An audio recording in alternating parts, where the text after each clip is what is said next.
جب تمہارے اوپر ماں اور باپ کا سایہ نہیں رہے گا تب تم کو احساس ہوگا بھائی، مگر اس کے بعد میں اس ٹائم پہ تمہارے لیے رونے کے علاوہ تمہارے پر کچھ نہیں رہ جائے گا۔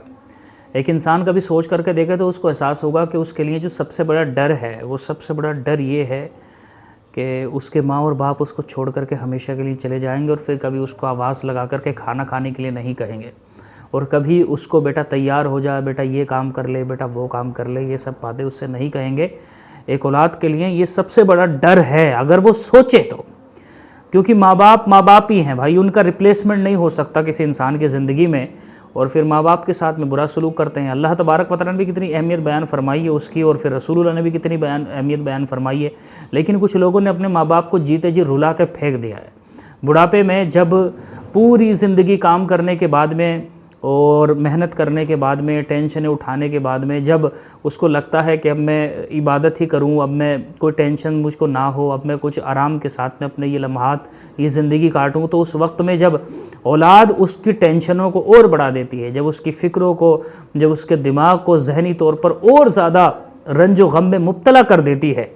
تو اس وقت بد دعائیں نکلتی ہیں اس کے دل سے، جو ایسے لوگوں کو بالکل تباہ و برباد کر کے ڈال دیتی ہیں۔ اس کو لگتا ہے کہ میں اپنی زندگی میں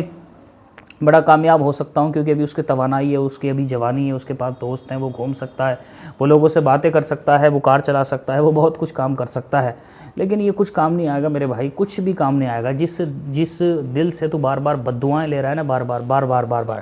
یہ تیری جسم کو پھاڑ کے رکھ دیں گی ایک دن، میں صحیح بتا رہا ہوں آپ کو۔ دنیا کے اندر بھی تو رسوا ہو جائے گا اور آخرت میں بھی رسوا ہو جائے گا، اور کوئی پتہ نہیں ایسے لوگوں کی موت بھی خاتمہ جو ہے وہ ایمان پر ہو یا نہ ہو، کیونکہ ایمان پر خاتمہ نہ ہونے کے اسباب کے اندر بھی بعض بزرگوں نے اس کو لکھا ہے کہ بندہ اپنے ماں باپ کی نافرمانی کرے، اپنے ماں باپ کو خون کے آنسو رلا دے۔ اور دیکھو خون کے آنسو رلانے سے مطلب کیا ہوتا ہے؟ ایک تو یہ بھی ہوتا ہے کہ آپ ان کو جواب نہ دے، جواب دیتے ہیں، نافرمانی کرتے ہیں، یہ بھی، اور دوسری بات یہ ہے کہ آپ کی نافرمانی کا طرز یہ ہوتا ہے کہ آپ ان کو مینٹلی جو ہے دماغی طور کے اوپر مریض بنا کر ڈال دیتے ہیں۔ آپ ان کی بچیوں کے ساتھ میں، ان کی بیٹیوں کے ساتھ میں غلط سلوک کرتے ہیں، الزامات لگاتے ہیں، یا پھر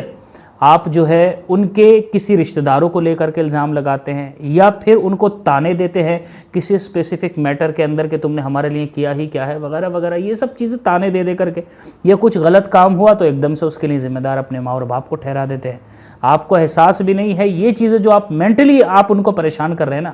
یہ کسی انسان کو لٹھ مار دینے سے زیادہ تکلیف دینا ہوتا ہے۔ تو یہ سب مت کرو میرے بھائیوں، ان کی دعائیں لے لو، یہ تمہارا سب سے بڑا خزانہ ہے، ان کی دعائیں لے لو، یہ تمہاری جنت ہے، یہ تمہاری دوزخ ہے، یہ تم کو برباد کر دیں گے، یہ تم کو آباد کر دیں گے۔ اللہ تبارک و تعالیٰ ادب کی توفیق عطا فرمائے ہم سب کو۔